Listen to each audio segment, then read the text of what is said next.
Hello and welcome to Foundation, a polymorph game. Today we'll be looking at Foundation, like I said before, and the game and all its aspects. Maybe not all its aspects. This might actually be a sneak peek. So let's dive in. So first off, as you can see, it looks like a town or a village, and it is. This is a village-based game where you're building up a city and you have to balance different resources with different supply chains and things like that, trying to make sure that your people are happy, but yet everything is working just fine.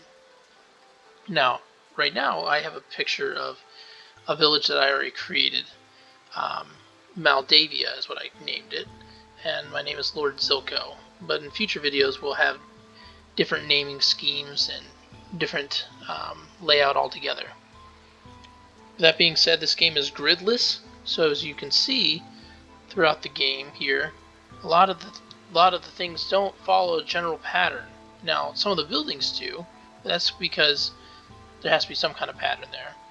But as you can see, where they stand, where they lay, is actually kind of random.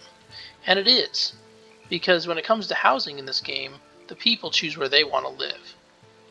Now I'm going to press play so we can start seeing the people move around here. And there's plenty of things that they have to do. People have to work, people have to sleep, people have to eat. And as I zoom in, the sounds also change a little bit so the rain doesn't sound as stormy up there as you're in the clouds. Kind of cool aspect of there. But it's a city management game. Balance is all part of it. And as you can also see different villagers doing different things here. I'm going to click one. So this one right here is, of course I pick one that I can't pronounce the name. Nichi, I think, is on free time. She's a woodcutter. She's got water and food taken care of. Food has to do two because different levels of people have different amount of food that they consume. The higher up they are, the more food they consume. They have comfort, service, and goods. In an event of a food shortage, like right now during the rainy season, there's a giant food shortage, so they're affected negatively about that. And it's all about their happiness, as you can see.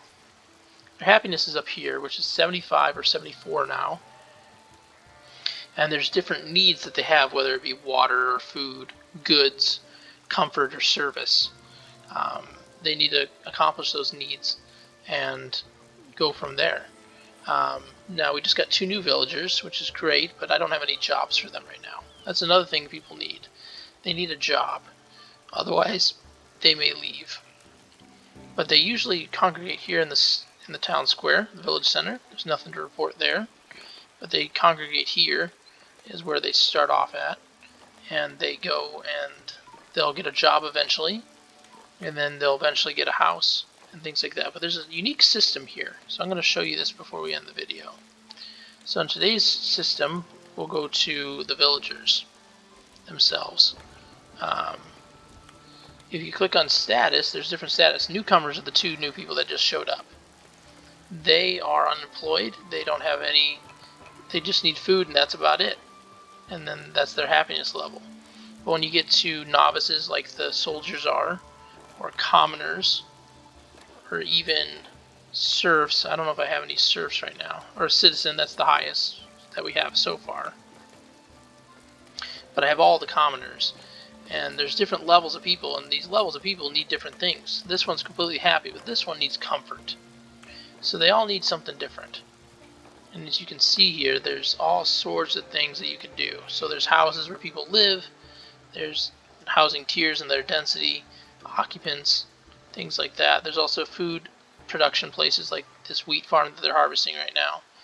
It's painted right here, and I'll show you the paint system too, just as a sneak peek. But they're harvesting their wheat right now, and that goes to the food system. So you have to harvest wheat, which goes to the mill, and when they mill it, they take it to one of the bakeries where they use water and flour to make bread. Then the bread has to be taken to a granary, which is one right here actually, which is pretty empty right now, but they can take it to a granary and then from there they can take it over to a market which sells the goods. The market, once they sell the goods to the people, they pay you in gold coin. Now apparently I have a lot of gold coin right now, but they pay us in gold coin, and the gold coin is used to keep up the territory that I own. All these little hexagons that you can see in the yellow. You can also see it a little better if you go like this. You can buy certain hexagons and expand your territory, but they cost upkeep of money per week. And there's all sorts of different intricacies of the game that are very neat and nifty, but we're going to have to look at that later, because as of right now, this is the end of the video.